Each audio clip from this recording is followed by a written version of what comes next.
الرحمن الرحیم الصلاۃ والسلام علیکہ یا رسول اللہ وعلی آلکہ و صحابکہ یا حبیب اللہ یا مقسط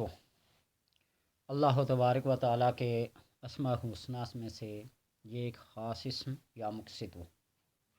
اپنی ہیبت، جلالت، دبدبہ اور رعب میں ایک یکتا خاصیت رکھتا ہے۔ اس اسم کے اندر یہ ہیبت ہے کہ یہ اپنے پڑھنے والے کو، اپنے ذاکر کو لوگوں سے خوفزدہ نہیں ہونے دیتا،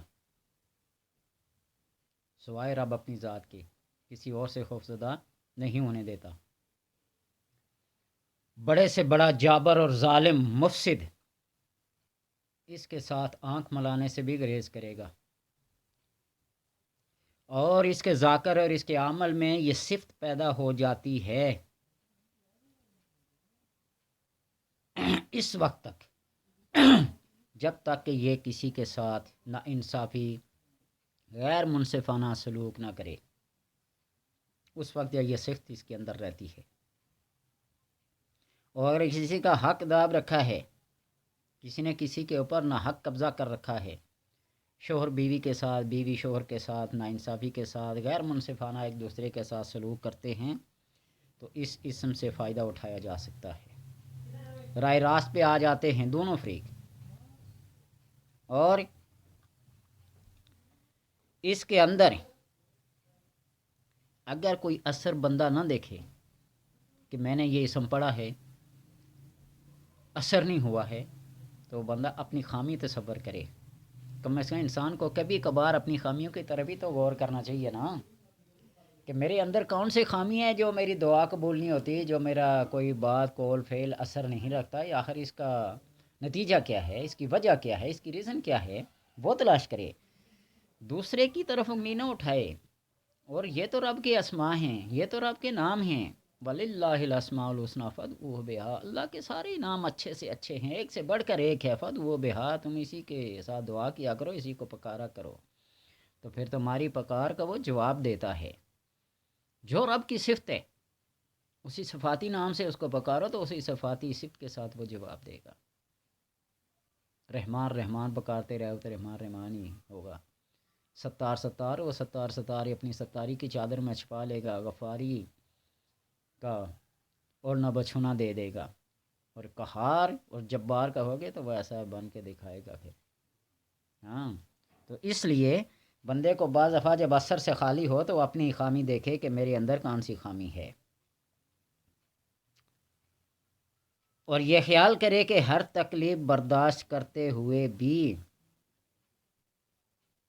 اس اسم کو جاری رکھے۔ اثر کی طرف نہیں دیکھے اثر ہو رہا ہے یا نہیں ہو رہا ہے، تم جو پڑھ رہے ہو نا، رب اس کو دیکھ بھی رہا ہے، سن بھی رہا ہے، اور وہ حکمی اپنی حکمت اور دانائی کے مطابق فیصلے کرتا ہے، تمہارے کسی حکمت اور دانائی کو نہیں دیتا، اس کی اپنی حکمت اور دانائی ہوتی ہے۔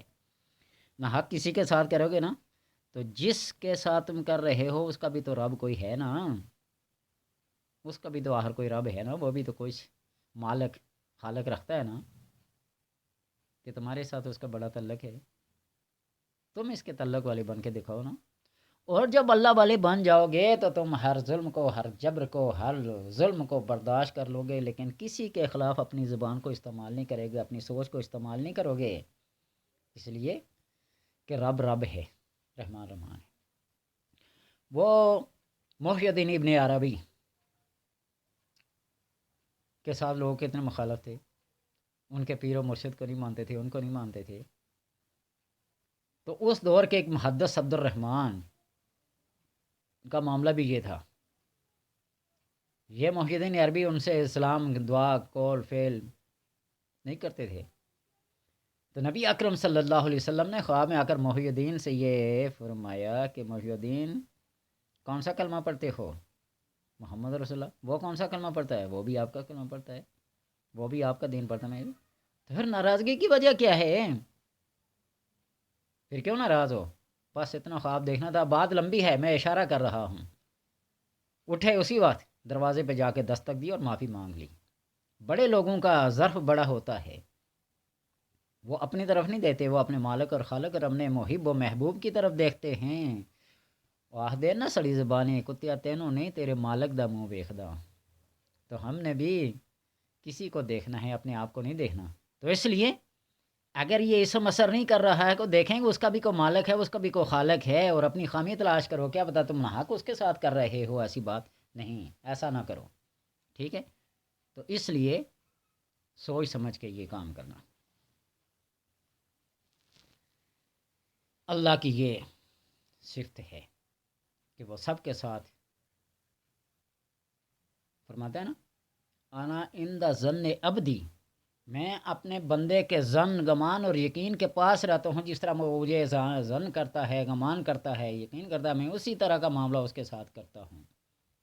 تو اس لیے پھر ذرا سوچ سمجھ کے رابطے رکھنا،